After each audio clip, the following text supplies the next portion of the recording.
we're going to try to keep the discussion spoiler-free, but Heart of Obsidian is a real reader payoff if you've followed the series. And there are a lot of threads that you planted, or seeds that you planted, even in Slave to Sensation, that come kind of fruition in Heart of Obsidian. So, had it always been your plan to write the 12-book arc?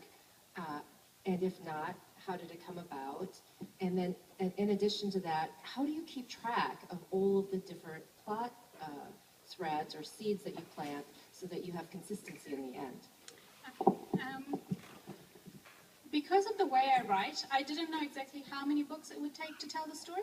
I just knew the story I was going to tell.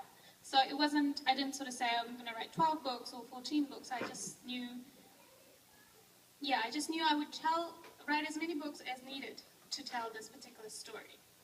So, the continuity. So,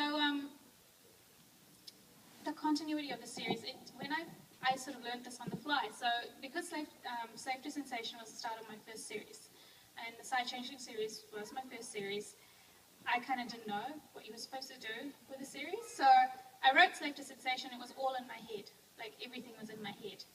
And that was perfectly fine. Then I started writing Visions of Heat, book 2, and I had to constantly go back to Slave to Sensation for all the little facts for continuity. And I thought, oh, duh. And that's when I started my story Bible. And at the start, it was literally just a folder, and it had a page for each character. That's how I found it easiest to keep track of everything, just link everything back that's important to each character. So it has all the tiny details like hair color, eye color, date of birth, things like that, connections to family. But then it also has the plot points where they're involved in. And then I had sections for like Dark River, Snow Dancer, The Side, maps. I had maps where I had where Dark River's, where their homes were within the territory. I actually have a hand-drawn map of like the Snow Dancer territory, which nobody will ever see because it's like totally like has no geographic, like the distances and stuff don't make sense. But it's just for me to sort of cue me in. So all of that is handwritten, and I still actually have that file, and I do keep it updated. But because the series has become so complex now, there is quite a lot of detail. We also have a private wiki that's set up with all the information, which my assistant maintains, and she's fabulous. She's over there at the back. And so that's actually easier now because you can sort of search for a piece of information. But a lot of it remains in my head. Like, I will quite often know exactly what I'm looking for.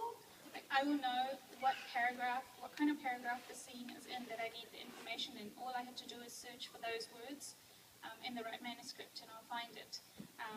This example is actually from the Guild Hunter series, but I was looking for a piece of information, I think, what was it about? Just something I needed, and I knew it was in the books, and I couldn't find it. And so what I did was I pulled up all the files, and then you can do a file search across all files, and I did it for the string of words that I knew was in that paragraph, and I found it. So it is still very much up there, but I always try and double check because I know I'm human. I could make mistakes, so I am quite intense about checking all those little tiny details. Because it brings me out of the story if it's wrong, And I'm sure I've made a few mistakes, but for the most part, they're very small.